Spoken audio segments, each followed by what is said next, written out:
बोलिए पटिया बारे की। नरेंद्र मोदी जिंदाबाद, नरेंद्र मोदी जिंदाबाद। आज मुरैना के इस ऐतिहासिक सभा में हम सबका सौभाग्य है, चंबल की इस धरती पर आज दुनिया के सर्वाधिक लोकप्रिय नेता, हमारे देश के यशस्वी प्रधानमंत्री आदरणीय नरेंद्र मोदी जी पधारे हैं। जोरदार तालियों से माननीय प्रधानमंत्री जी का अभिनंदन करिए, जोरदार तालियों से।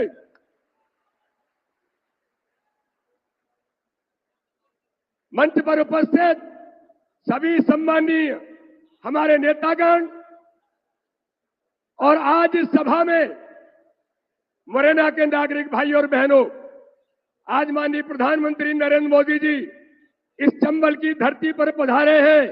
ये चंबल की धरती जो राम प्रसाद बिस्मिल की धरती है, इस चंबल की धरती पर माननीय प्रधानमंत्री जी यहाँ के नौजवान सेना के अंदर जाकर के इस देश की रक्षा में जो अपनी महत्वपूर्ण भूमिका निभाते हैं और भारत के देश की सीमाओं पर 1 इंच जमीन पर जो भारत माता की रक्षा के लिए जो संघर्ष करते हैं, लेकिन इस क्षेत्र का नौजवान जब सीमा पर जाता है तो 1 इंच पीछे नहीं हटता। देश की रक्षा के लिए वो अपना बलिदान भारत की सीमा पर मात्र इस देश की रक्षा के लिए अपने आप को बलिदान कर देता है। ये वो भूमि है।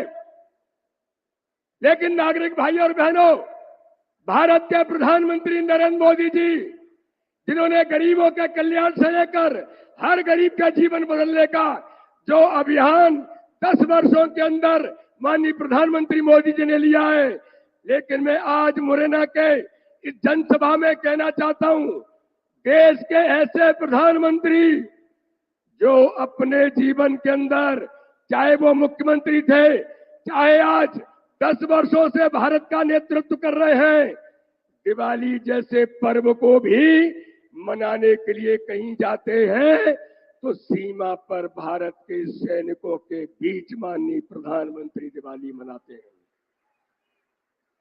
उन सैनिकों के सम्मान के लिए, मुरैना के उन नौजवानों के लिए जो सीमा पर रक्षा के लिए खड़े होते हैं, उनको अगर उनके साथ कंधे से कंधा मिलाकर उन्हें संबल कोई देता है तो भारत के प्रधानमंत्री नरेंद्र मोदी देते हैं। लेकिन मेरे भाई और बहनों, ये जो चुनाव है, इस चुनाव में वो ताकतें हैं। एक और प्रधानमंत्री मोदी जी के नेतृत्व में भारत के मान सम्मान के साथ, गरीबों के कल्याण के साथ, देश के अंदर आतंकवाद की समाप्ति से लेकर देश के सैनिकों को सम्मान देने का काम प्रधानमंत्री मोदी जी करते हैं। तो एक और कांग्रेस के वो लोग हैं कि सीमा पर हमारा सैनिक 1 इंच पीछे नहीं हटता, सीने पर गोली खा जाता है। तो कांग्रेस के राहुल गांधी ये पूछते हैं कि मोदी जी ने सत्ता जब से संभाली तब से आतंकवाद समाप्त हो गया और आतंकवादी अब देखते तक भारत की तरफ नहीं है, लेकिन जब सर्जिकल स्ट्राइक होती है पाकिस्तान में घुसकर सीमा पर हमारे सैनिक, हमारे मुरैना के नौजवान उन्हें जवाब दे करके घुस करके आते हैं, तो राहुल गांधी पूछते हैं ये सर्जिकल स्ट्राइक का प्रूफ क्या है। तो मेरे मुरैना के भाई और बहनों, इस जनसभा के अंदर आज हमें तय करना है, एक और भारत के प्रधानमंत्री मोदी जी के नेतृत्व में वो हर दिवाली सैनिकों के सम्मान के लिए सीमा पर जाकर के मनाते हैं, तो दूसरी ओर सैनिकों का अपमान करके कांग्रेस के राहुल गांधी और दिग्विजय सिंह जैसे लोग और मुरैना के अंदर जो चुनाव लड़ रहे हैं, ये लोग उन सैनिकों का अपमान करते हैं। तो मेरे भाई और बहनों, ये चुनाव उन सैनिकों के सम्मान के लिए नरेंद्र मोदी जी आज मुरैना पधारे हैं, और दूसरी ओर वो लोग हैं जो उन सैनिकों का अपमान इस देश के अंदर सर्जिकल स्ट्राइक का लोगों से प्रूफ मांगते हैं।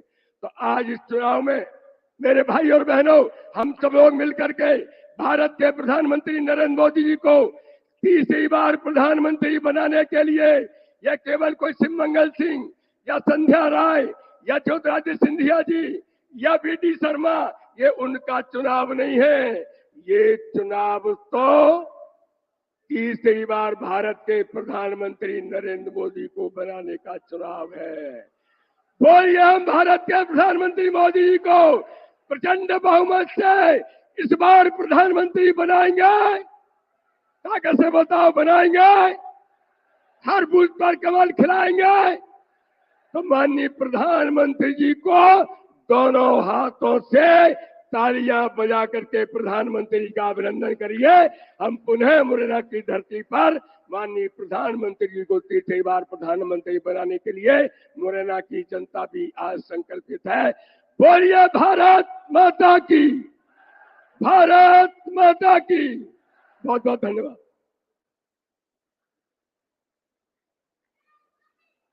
धन्यवाद अध्यक्ष जी।